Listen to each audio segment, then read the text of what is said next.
స్థానిక సంస్థల ఎన్నికలను తలపించేలా పద్మశాలి సంఘ ఎన్నికలు పోటాపోటీ ఎన్నికల్లో అధ్యక్షులుగా గెలుపొందిన బోగ రాజేశం. స్థానిక సంస్థల ఎన్నికలను తలపించేలా రాయికల్ పట్టణ పద్మశాలి సేవా సంఘం ఎన్నికలు ఆదివారం రాయికల్లోని ఆ సంఘ కళ్యాణ మండపంలో జరిగాయి.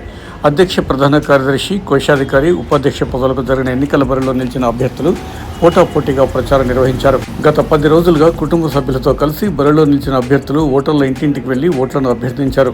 ఓటర్లను ప్రసన్నం చేసేందుకు ప్రచారం గావిస్తూ ఎన్నికల రోజైన ఆదివారం రోజున వృద్ధులు, వికలాంగులను ఆటోలపై తరలించి ఓటు హక్కును వినియోగింపు చేశారు.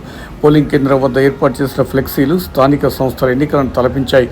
పద్మశాలి సంఘం ఎన్నికల అధ్యక్ష బరిలో బోగ రాజేశం, గాజంగి అశోక్, ప్రధాన కార్యదర్శి బరిలో మామిడాల లక్ష్మీనారాయణ, కడగుంట నరేష్, కోశాధికారిగా ఆడెపు నరసయ్య, కడగుంట ప్రభాకర్, సామల సత్యనారాయణ, ఉపాధ్యక్షులుగా దాసరి గంగాధర్, మామిడాల రాజేందర్, మిట్టపల్లి జగదీశ్వర్, శ్రీపతి లక్ష్మీనారాయణ నిలిచారు.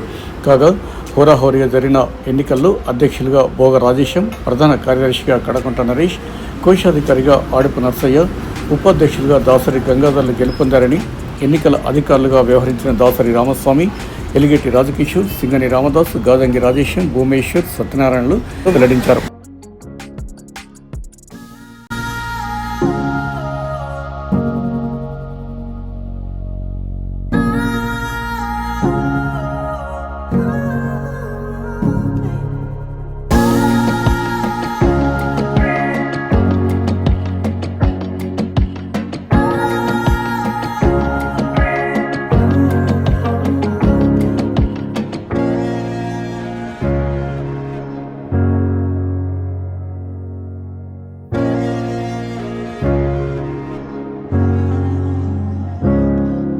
రాయికల్ ఎన్నికలు, సంఘ కార్యవర్గ ఎన్నికలు ఈరోజు చాలా పకడ్బందీగా పారదర్శకంగా నిర్వహించుకోవడం జరుగుతుంది.